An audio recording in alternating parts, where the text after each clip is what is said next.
எங்களுக்கு மிச்சம் இருக்கிற ஒரே ஒரு அடையாளம் திருவள்ளுவர். அவரை வைத்துத்தான் நாங்கள் வாழ்ந்து கொண்டிருக்கிறோம். அவனை பறித்து கொண்டு போவதற்கு ஒருபட மாட்டோம். நானெல்லாம் நாகரிகம் கருதி அரசியல் பேசாமல் அதெல்லாம் வேண்டாம். கெட்ட வார்த்தை எங்களுக்கு தெரியாத கெட்ட வார்த்தையா? மாடு மேய்க்கிற பொழுதும் ஆடு மேய்க்கிற போதும் நான் சொல்லுகிற அகராதிகளை நீங்கள் எழுதக்கூட பார்க்க முடியாது. 2026 தேர்தலுக்கு நம்ம முதலமைச்சருக்கு ஒரு குரல் சொல்லியிருக்கார் வள்ளுவர். வினை வலியும் தன் வலியும் மாற்றான் வலியும் துணை வலியும் தூக்கி செயல். கூட்டணி இருந்தால் எப்படி இருக்கணும்? ஒன்றா இருக்கணும். நம்ம கூட்டணியை போல ஒருமித்த கருத்தோட சின்ன சின்ன வேறுபாடுகள் இருந்தாலும் பேசி தீர்த்து கொள்வது போல பொருந்தாத கூட்டணியோடு வாழ்வது எப்படி தெரியுமா இருக்குமா? வள்ளுவர் சொல்றாரு, ஒரு சின்ன குடிலுக்குள்ள பாம்போட சேர்ந்து குடித்தனம் பண்ணுவது மாதிரியா? உடம்பாடு இல்லாதார் வாழ்க்கை புடன்கருள் பாம்போடு உடன் உறைந்தற்று. எப்பா, ஒன்றிய அரசுக்கு ஒரு குரல் சொல்லியிருக்காரு வள்ளுவர். இன்றைய ஒன்றிய அரசுக்கு, எப்பா நிதியெல்லாம் வச்சுக்கிட்டு கொடுக்காம இருக்காத, எங்க ஐயா கஷ்டப்படுறாரு, கல்வி நிதியை நீயே சேர்த்து வச்சுக்கிட்ட தர மாட்டேங்கிற, வெள்ள நிவாரணம் கொடுக்க மாட்டேங்கிற, எங்க தமிழ் மாநிலத்தில் இவர் எப்படியும் உருண்டு புரண்டு சமாளிச்சுக்கிட்டு இருக்காரு, இவ்வளவு பெரிய நிதியை வாங்கிட்டு போறீங்க எங்கிட்ட இருந்து, ஜிஎஸ்டி கொடுக்க மாட்டேங்கிறீங்க, ஏப்பா காக்கை மாதிரியாவது நீங்க வாழக்கூடாதா? வள்ளுவர் சொல்றார், காக்கை கரவா கரைந்துண்ணும் ஆக்கமும் அண்ணன் நீரார்க்கே உள. எங்க ஜிஎஸ்டியை நீ எடுத்துக்கிட்டு ஊர் காக்கைகளுக்கு எல்லாம் கொடுத்துக்கிட்டு இருக்கியே, எங்க தமிழ்நாடு என்ன ஆவது? என்னை சற்று அனுமதித்தால் உங்களை 60 ஆண்டுகளுக்கு பின்னோக்கி அழைத்து செல்ல ஒரு வாய்ப்பு தர வேண்டும் என்று விரும்புகிறேன். 60 ஆண்டுகளுக்கு முன்னால் கிராமத்தில் ஓர் இரவு ஊர் உறங்கிவிட்டது, விலங்கு உறங்கிவிட்டது, பறவை உறங்கிவிட்டது, இலைகளுக்கு இடையே காற்று உறங்கிவிட்டது, நட்சத்திரங்களை காவலுக்கு வைத்துவிட்டு நிலா கூட உறங்கிவிட்டது. ஒரே ஒரு சிறுவன், அவனும் அவன் வீட்டு கருப்பு புகையடித்த லாந்தரும் மட்டும் விழித்திருக்கிறார்கள். என்ன நடக்கிறது என்று சொன்னால், வகுப்பில் தமிழாசிரியர் அசைவிரித்து காட்டிய போது ஒன்று சொன்னார், திருக்குறளின் 1330 அருங்குறளும் ஒரு குறள் கூட தலை தட்டாது.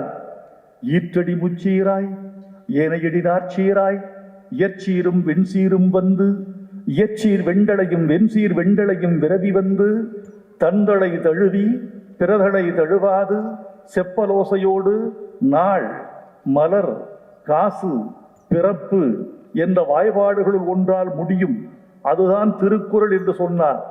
ஒன்று கூடவா, ஒரு குறள் கூடவா? 1330 ஒரு குறள் தடை தட்டாதா என்று அந்த கருப்பு சிறுவன் வெள்ளை மனத்தோடு வெகுளி உள்ளத்தோடு திருக்குறளை இரவெல்லாம் அசைபிரித்தான். அசைபிரித்து வள்ளுவரிடம் தோற்றுக்கொண்டே இருந்தான், இலக்கணத்தை வென்று கொண்டே இருந்தான்.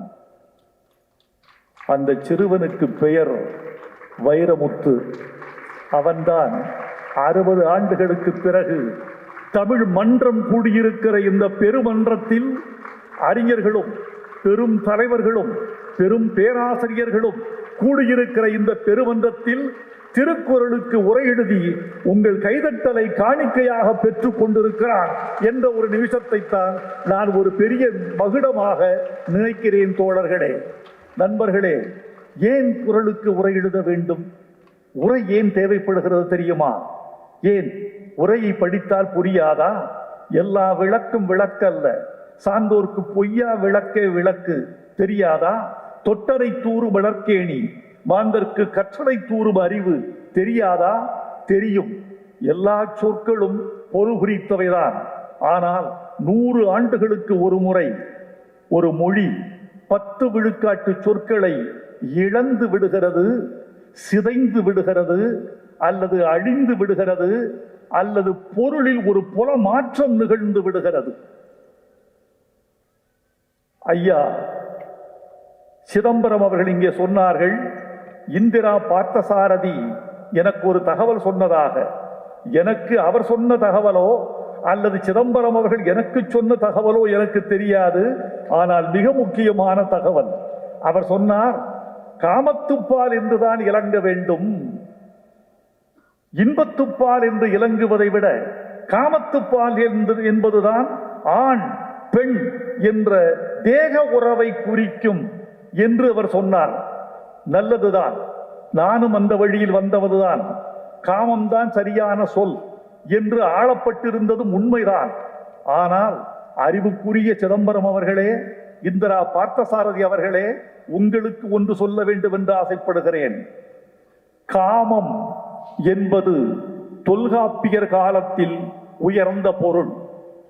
கமம் நிறைந்து இயலும் என்பது தொல்காப்பிய சூத்திரம்.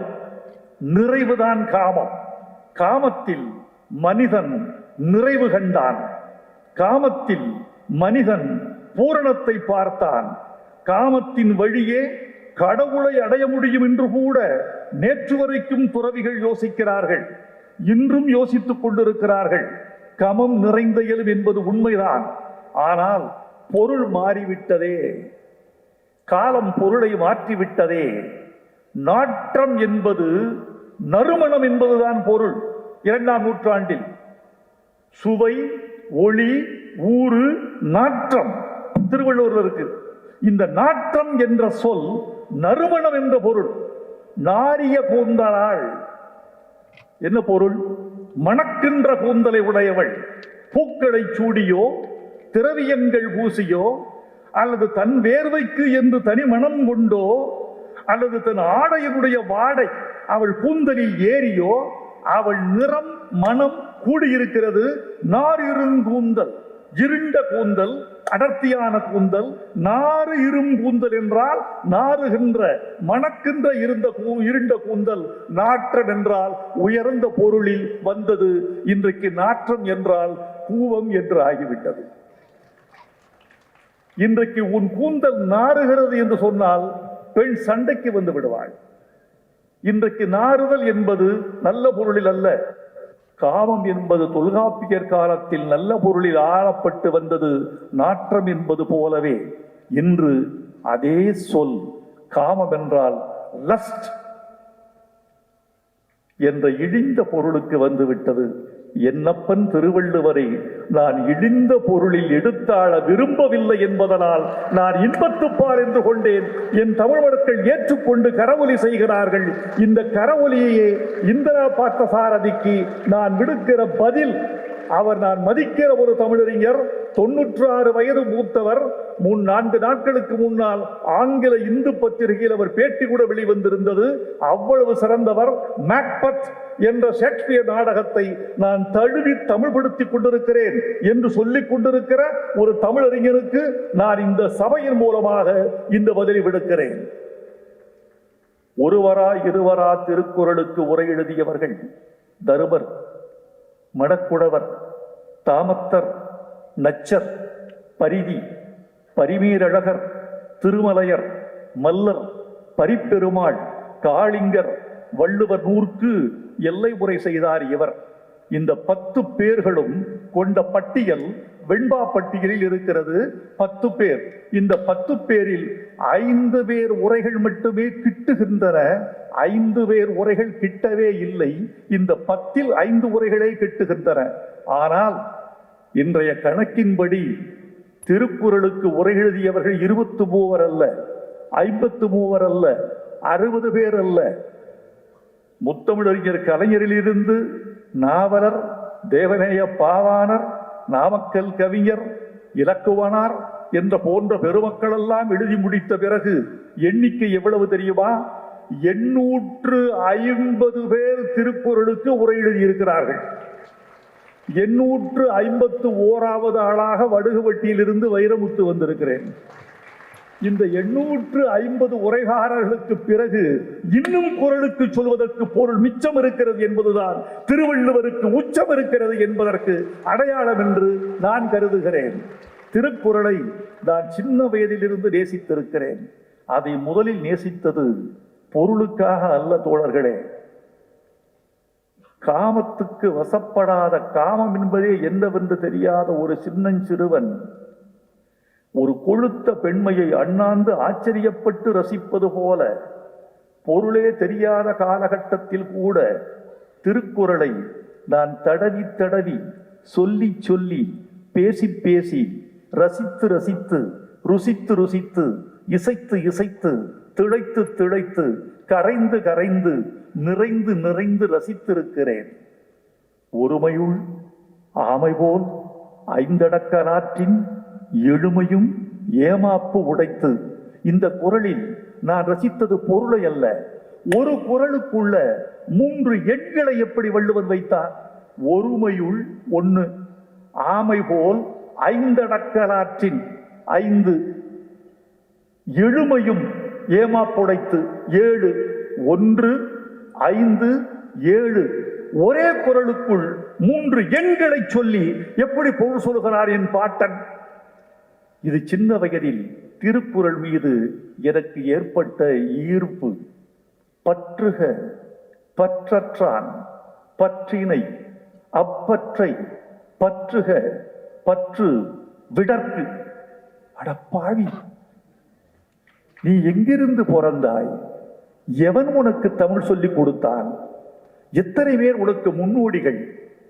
ஒரே குறள் 7 சீர்கள், 7 சீர்களில் 6 சொற்கள் ஒரே சொல். இந்த உலகத்தில் உள்ள கவியர்களுக்கெல்லாம் நான் அறைகூவல் விடுக்கிறேன். 7 சொற்களில் ஒரு சொல்லை வைத்து இவ்வளவு பெரும்பொருள் சொன்னவன் தமிழன் வள்ளுவனை தவிர உலகத்தில் யார் என்று வைரமுத்து கேட்கிறார். தமிழ் உலகம் கேட்கிறது, அறிஞர் உலகம் கேட்கிறது, தமிழின் பாரம்பரியம் கேட்கிறது என்று உலக இலக்கியவாதிகளுக்கு சொல்லுங்கள் தோழர்களே. பற்றுக பற்றற்றான் பற்றினை அப்பற்றை பற்றுக பற்று விடற்கு. 7வது சீர் மட்டும்தான் இன்னொரு சொல். அதுவரைக்கும் அதுதான். ஒரு ஜாலம் பண்ணியிருப்பாரு பாருங்க ஒரு மனிதன். இதுதான் பெரும் பெரும் தலைவர்கள் வந்திருக்கிறீர்கள். எனக்கு பேசுவதற்கு இவ்வளவு ஆசையாக இருக்கிறது தெரியுமா? நான் மதிக்கிற பெருமக்கள் இந்த சபையில் நிறைந்திருக்கிறார்கள். நான் பல பேரை மதிக்கிறேன். மதிக்கிற அத்தனை பேரும் இந்த திருச்சபைக்கு வருகை தரவில்லை. வந்திருப்பவர்கள் எல்லாம் என் மரியாதைக்குரியவர்கள். எல்லோரும் அறிஞர்கள். அவர்கள் கண்களில் இருதயம் துடிப்பதை நான் இங்கிருந்தே பார்க்கிறேன். என் உதடுகளுக்கு பக்கத்தில் அவர்கள் செவிகள் துடித்துக் கொண்டிருப்பதை நான் பார்த்து கொண்டிருக்கிறேன். அவர்கள் கைகள் அசைவதும், உடல் மொழியால் என்னை அவர்கள் ரசிப்பதும், திருக்குறளுக்கு இவ்வளவு வெறிகொண்டவரா வைரமுத்து என்று என்னை அவர்கள் திட்டுவதும் இப்போது தெரிந்து கொண்டு நான் வியந்து நிற்கிறேன். எவ்வளவு தூரத்துக்கு ஒரு பொருளை விட்டு விலகி போகிறாயோ அவ்வளவு தூரத்துக்கு துன்பத்திலிருந்து விலகி போகிறாய். எவனாவது சொன்னானா? செல்வத்தை விட்டு, மண்ணை விட்டு, பெண்ணை விட்டு, பொன்னை விட்டு, பதவியை விட்டு, புகழை விட்டு, பற்றுகளை விட்டு எவ்வளவு தூரம் நீ ஒரு பொருளிலிருந்து விலகி போகிறாயோ, நீ விலகி செல்ல செல்ல துன்பம் விலகி போகும். இது திருவள்ளுவர் சொல்கிறார். யாதனின் யாதனின் நீங்கியான் நோதல் அதனின் அதனின் இலன். இது ஒரு திருக்குறள். எந்த பொருளிலிருந்து எவ்வளவு நீ விலகி நிற்கிறாயோ அந்த அளவுக்கு உனக்கு துன்பம் உன்னை விட்டு விலகி போகும் என்பது பொருள். இது அல்ல முக்கியம். ஒட்டாதே, உறவுகளோடு ஒட்டாதே, பொருளோடு ஒட்டாதே, பதவியோடு ஒட்டாதே, மண் பெண் பொன் என்று ஒட்டாதே. அப்படி ஒட்டாத வரைக்கும் நீ நலம் பெறுவாய் என்று சொல்ல வந்தவன் இந்த குறளையே உதடு ஒட்டாமல் எழுதியிருக்கிறான். அடப்பாவி, யாதனின் என் தொலைக்காட்சி தோழர்களே, என் உதடுகளுக்கு க்ளோஸ் அப் போடுங்கள். யாதனின் யாதனின் நீங்கியான் நோதல் அதனின் அதனின் இலன். பகரம் பகரம் மகரம் இந்த மூணும் தான் உதடு ஒட்டும், மற்ற எழுத்துக்கள் உதடு ஒட்டாது. பகரம் மகரம் வகரம் ப ம ப இதான் ஒட்டும். இந்த பகரமகர வகரம் என்ற எதுவுமே இல்லாமல் ஒரு குறளை இவ்வளவு பெரிய தத்துவ குறளை படைத்திருக்கிறான் என் தமிழ் பேராசான் திருவள்ளுவன். நான் அந்த வழியில் வந்தவர் என்றால் என்னுடைய கர்வத்தை யாராவது தடுத்து விட முடியுமா? என்னை எவனாவது கேள்வி கேட்க முடியுமா? என் வள்ளுவனை தூக்கி எறிந்தால் உலக இனங்கள் ஏதாவது என்னை எட்டி பார்க்க முடியுமா? அவ்வளவு பெரிய விஷயம். நான் ஏன் திருக்குறளுக்கு உரை எழுத வேண்டும் என்று ஆசைப்பட்டேன் என்றால், பல குறள்களுக்கு பிழைபட்ட பொருள்களையே இந்த சமூகம் சொல்லி வந்திருக்கிறது. ஒரு குறள், உயிர் நீப்பின் வாழா கவரிமா அன்னார் மயிர் நீப்பன் மாறம் வரி. இந்த குறளுக்கு காலங்காலமாக சொல்லப்பட்டு வந்த பொருள் என்ன தெரியுமா தோழர்களே? என்ன சொல்லி இருக்கிறார்கள்? கவரிமான் என்று ஒரு விலங்கு இருக்கிறது. அந்த கவரிமான் ஒரு மயிர் உதிர்ந்து விட்டால் கூட உயிர் போய்விடும். மானம் உள்ளவர்கள் கவரிமானை போன்றவர்கள் மானத்துக்கு இழுக்கு வந்தால் இறந்து விடுவார்கள் என்பது இதற்கு சொல்லப்பட்ட பொருள்.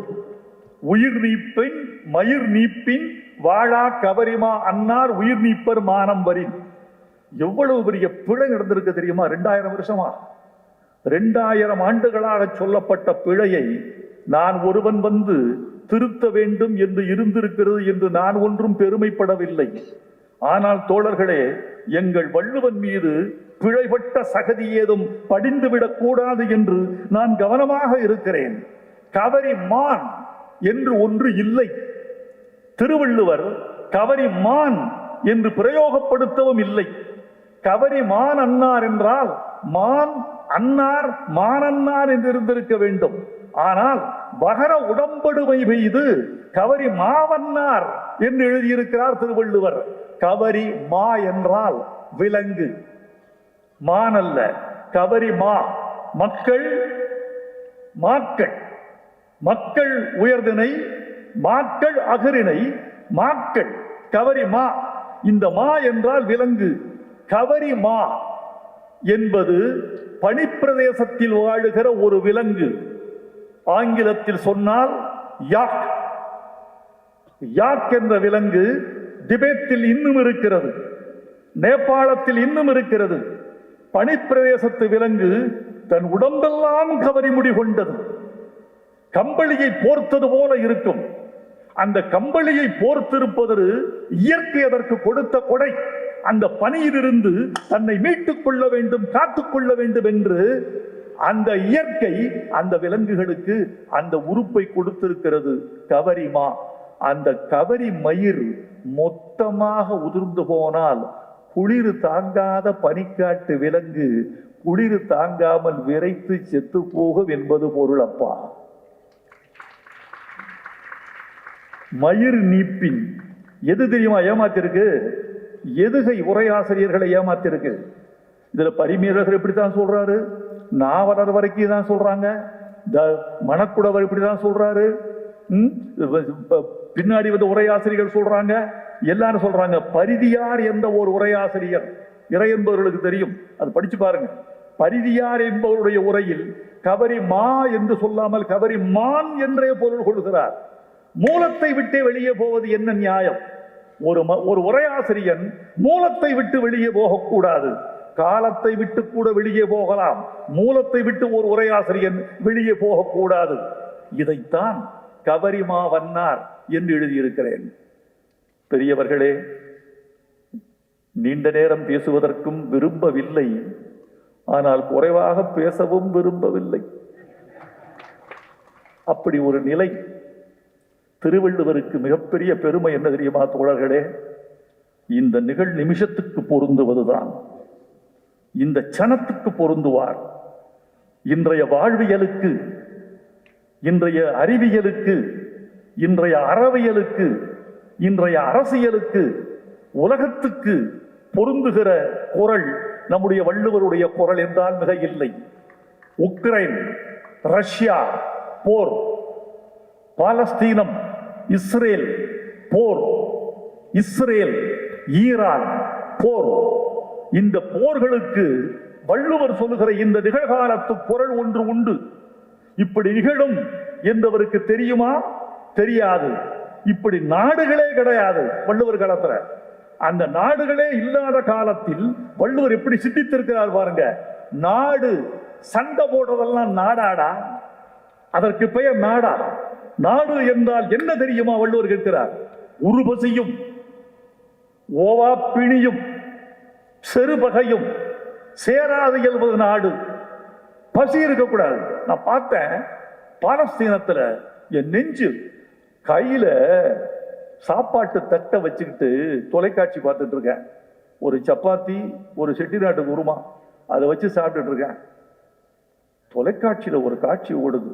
ஒரு பாலஸ்தீன சிறுவன் பேட்டி கொடுக்கிறான். போருக்கு எதிராக பேசிக்கொண்டே இருந்தவன் கீழே குனிந்து தன் காலடியில் இருந்த மணலை ஒரு கையில் அள்ளி தன் வாயில் அப்படி அள்ளி எரிச்சான்.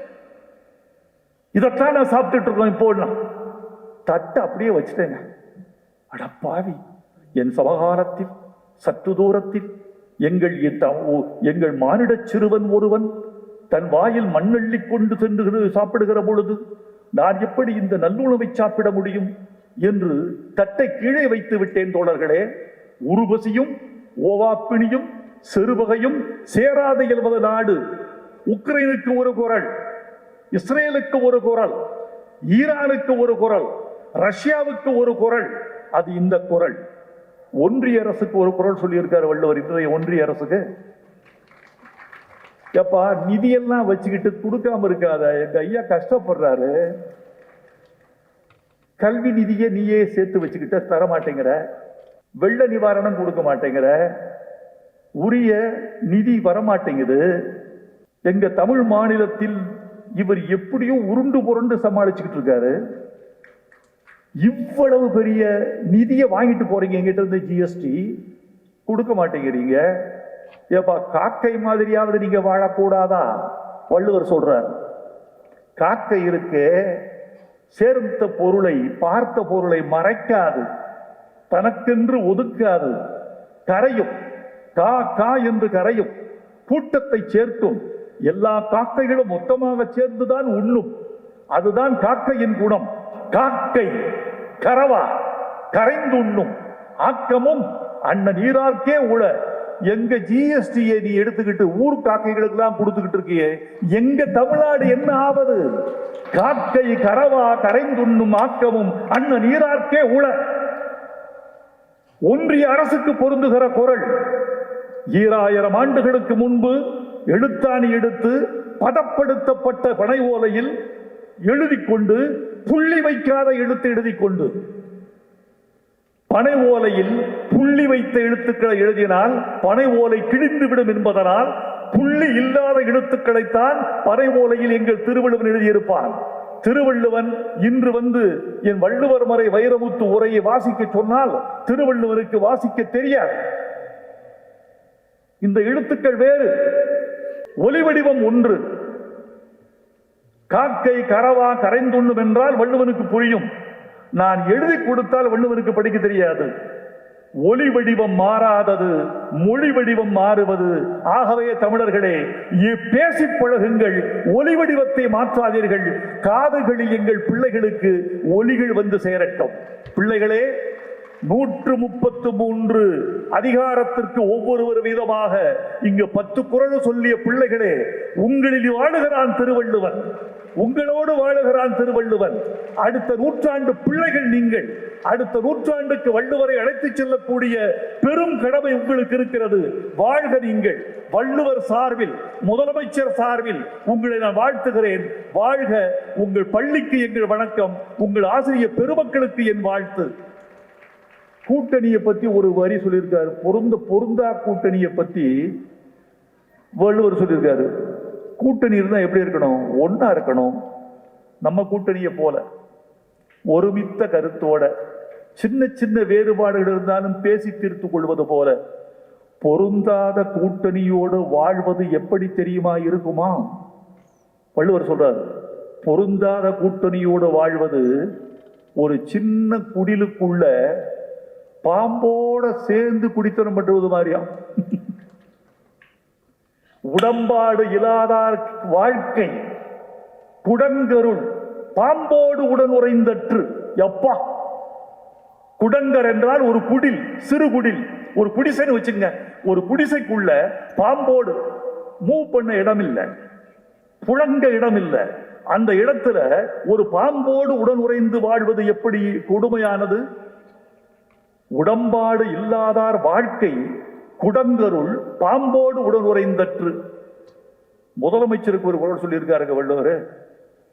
2026 தேர்தலுக்கு 2026 தேர்தலுக்கு நம்ம முதலமைச்சருக்கு ஒரு குரல் சொல்லியிருக்காரு வள்ளுவர். நீங்க வகுக்கணும் சார், நீங்க ஒரு திட்டம் போடணும், சில திட்டங்கள் தீட்ட வேண்டும். எப்படி தூக்கி செய்ய வேண்டும் தெரியுமா? நீங்க உங்க வலிமையை எண்ணி பாருங்க. உரிமை தொகை கொடுத்திருக்கிறீங்க, இலவச பஸ் பாஸ் கொடுத்திருக்கீங்க, நான் முதல்வன் திட்டம் கொடுத்திருக்கீங்க, இல்லம் தேடி மருத்துவம் சொல்றீங்க, எவ்வளவோ கொடுத்திருக்கீங்க. உங்க வலிமை அது பிரமாதம். அப்புறம் மாற்றான் வலிமையை எண்ணி பாருங்க. அப்புறம் துணை வலிமையை எண்ணிப்பாரு. மாற்றான் வலிமை, எதிரிகள் யாருன்னு எண்ணி பாருங்க, அவங்க வலிமையை எண்ணி பாருங்க. துணை வலிமையை எண்ணி பாருங்க.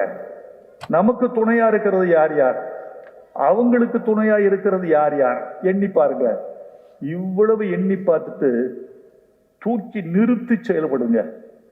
வலிமை அந்த பக்கம் அதிகமா, இந்த பக்கம் அதிகமா?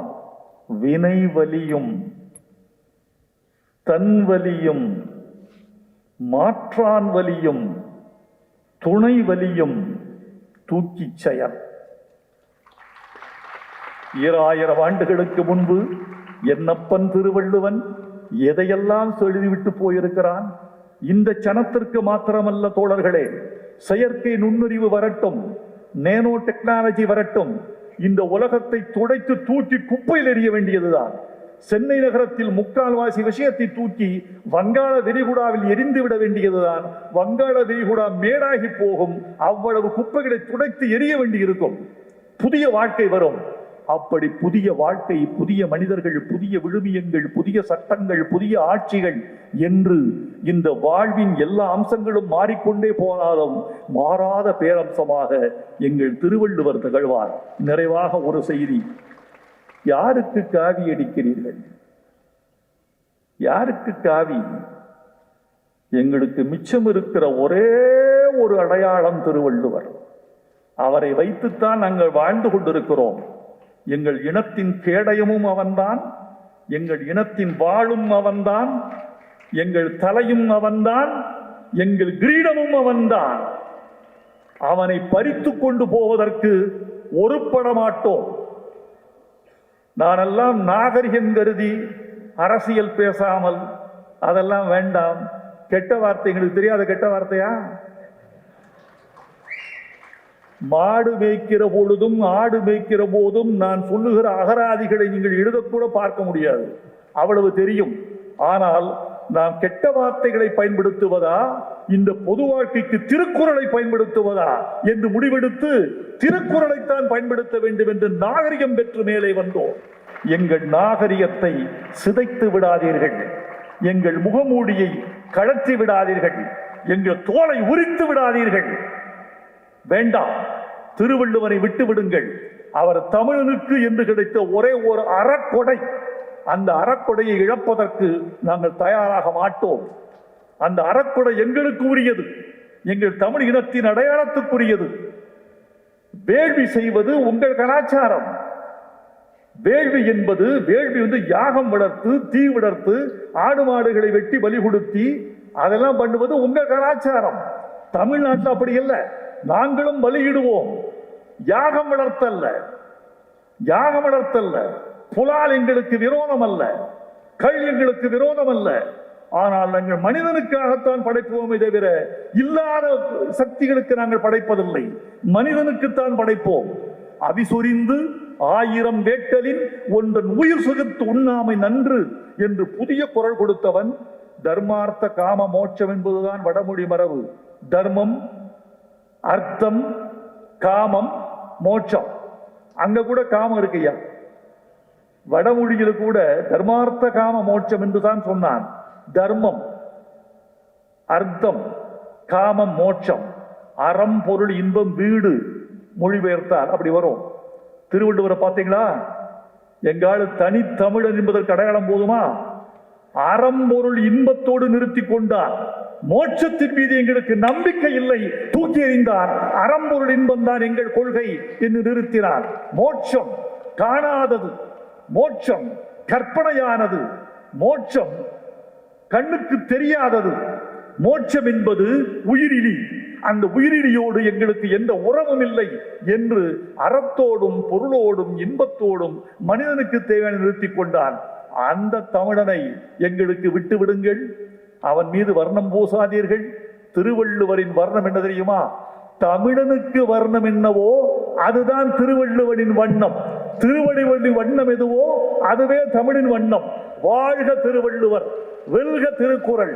வந்திருந்த உங்களுக்கெல்லாம் என் வாழ்த்துக்களையும் வணக்கத்தையும் நன்றியையும் சொல்லி விடைபெறுகிறேன். வெல்க, வாழ்க, வணக்கம்.